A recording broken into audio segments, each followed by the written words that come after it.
दे धडक बेधडक आपल्या परिसरातील ताज्या घडामोडी, घटना, समस्या, विविध क्षेत्रातील सर्वदूर बातम्या पाहण्यासाठी लोकशक्ती लाईव्ह न्यूज चॅनलला सबस्क्राईब करा आणि नोटिफिकेशन मिळवण्यासाठी बेल आयकॉनला प्रेस करा.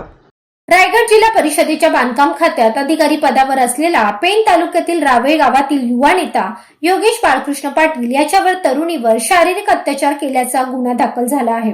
तरुणीने तक्रार दाखल करताच योगेश पाटीलला पेण पोलिसांनी बेड्या ठोकल्या होत्या. योगेशची पोलीस कस्टडी संपल्यानंतर न्यायालयाने त्याला 19 सप्टेंबर पर्यंत न्यायालयीन कोठडी सुनावली आहे. सविस्तर माहितीप्रमाणे योगेश पाटील वय वर्ष 31 याचे 30 वर्षीय स्थानिक तरुणीसोबत 2018 साली फेसबुकच्या माध्यमातून ओळख झाली होती. ओळखीचे रूपांतर मैत्रीत झाले. ते दोघे एकमेकांना वारंवार भेटत होते आणि भेटीचे रूपांतर प्रेमात झाले.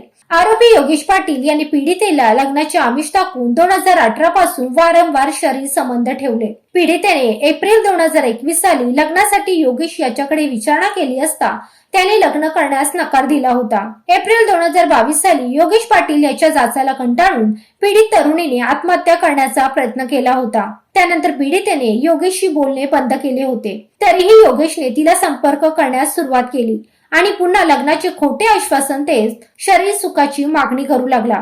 30 ऑगस्ट रोजी योगेश पाटीलने या तरुणीला वाशी रेल्वे स्टेशन येथे बोलावून शिवीगाळ आणि मारहाण केली आणि तो तिला वाशी येथे सोडून निघून गेला. आरोपी योगेश पाटीलने आपल्यासोबत लग्न न करता आपला वापर फक्त शरीर सुखासाठी केल्याचे लक्षात आल्यावर पीडितेने 30 ऑगस्ट रोजी पेण पोलीस ठाण्यात तक्रार दाखल केली होती. अटकेनंतर योगेश पाटीलची रवानगी 29 सप्टेंबर पर्यंत न्यायालयीन कोठडीत झाली आहे. या घटनेचा अधिक तपास पेण पोलीस निरीक्षक संदीप बागुल यांच्या मार्गदर्शनाखाली सुरू आहे.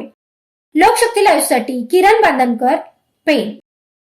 अशाच सच्चाई दर्शवणाऱ्या बातम्या पाहण्यासाठी लोकशक्ती लाईव्ह न्यूज चॅनलला लाईक करा, शेअर करा आणि सबस्क्राईब करा.